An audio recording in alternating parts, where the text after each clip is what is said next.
This is my first time doing this. I dabbled a little bit in poetry, but I've never actually presented anything. So I have a poem to share.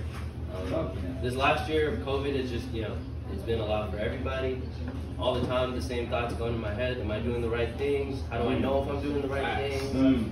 Am I treating the people I know with love? What is love? The battle between isolation and intimacy is really hard. Do I want to, kind of just conform so people around me like me, or do I want to be alone, And so this is kind of just encapsulating all the angst that I built up this last year, and I hope y'all like it.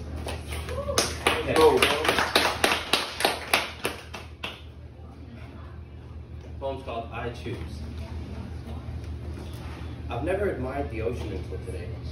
In her infinite wisdom, her gentle whispers, calling my name, promising me eternal solitude and quiet. I find solace knowing that she will stay by my side as my world crumbles away. I've never admired the ocean until today. Hypnotized, I feel my feet inch forward. A single step separating me from her true beauty standing on this cliff. A single step separating me from the stillness I so desire. The seconds begin to warp around me, each moment separated by an unsettling calm. An isolated thought repeats like her waves. What is this meaning that I search for? Thirsting for it like an abandoned child thirsts for its mother. I dig my feet into the ground, inching ever so closer. This ground, a home for its inhabitants to create life. It has not only provided refuge for me, but has sustained billions of lives before me. Did their suffering have any meaning? How we are all so similar. We crawl, we walk, we run. We fall, we cry, we suffer. We create, we destroy, we hope. We love, we sacrifice, and we die. And on and on and on and on and on and on and on. This pattern viciously repeating with no end in sight. And for what? Maybe for the sliver of hope that one day, someone, somehow, somewhere finds purpose in this incomprehensible world. That someone, somehow, somewhere stumbles accidentally upon the answer. As the population expands, we can hope, maybe the next generation. See, I still remember that day sitting in high school biology when evolution was introduced. Charles Darwin, the turtles, the Galapagos Islands, you remember? Simply through natural selection, we shed unwanted traits, unforgivingly adapting to the world around us. Constant development, constant growth. Then why? Why am I standing on this cliff, secluded, isolated, alone, peering into the void directly in its dark, cold, unblinking eyes? Why am I one step away from death? If evolution eradicates undesired behaviors, why am I still capable of this decision? I look around, searching, seeking, pleading. Someone must understand the existential burden placed upon humans. Humans who never chose to exist, but are mercilessly forced into it.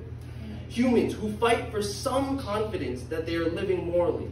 Humans who are given a contradictory consciousness, allowing one to build and to destroy, to live and to die. My search for a human disappoints, a feeling I have grown quite familiar with. But I am not left alone, met by an animal at this ledge. Brutally injured, her pain is clearly evident on her face. Her silent screams masking her permanent injuries are heard by none but me. Her body, weak and feeble, carried the reminiscence of the powerful being she once was. Her existence now minimalized to nothingness. She pleadingly gazes into my equally needing eyes. Maybe she has come to take the step with me. But no, she stares blankly into the ocean, clear that her suffering will go on until she takes her final breath. Is she a survivor, or is she simply intellectually stifled, unable to calculate when her suffering far exceeds her existence itself? With her departure, a new breath of air enters my lungs. The hand of the universe gently pulling me in a new direction, a new thought. That my ability to self-destruct is not a weakness, but in fact my greatest strength, my only strength. It is through this ability that the human is the only being who chooses to exist. Unlike that animal, I have never been forced to drudge forward. to breathe, to eat, to drink. Humans attain freedom through the only decision they have control over. The decision to choose to breathe one more time, every time. With this thought, the path ahead of me is clear. I leave but this one piece of wisdom behind, etching it on the stone that stands silently beside me. Live today knowing that you chose to exist, not forced. Find that which fulfills you, that which creates purpose, that which allows you to sink into the infinite and warp time. I've never admired the ocean until today. I admire as I take a step forward, finally feel it.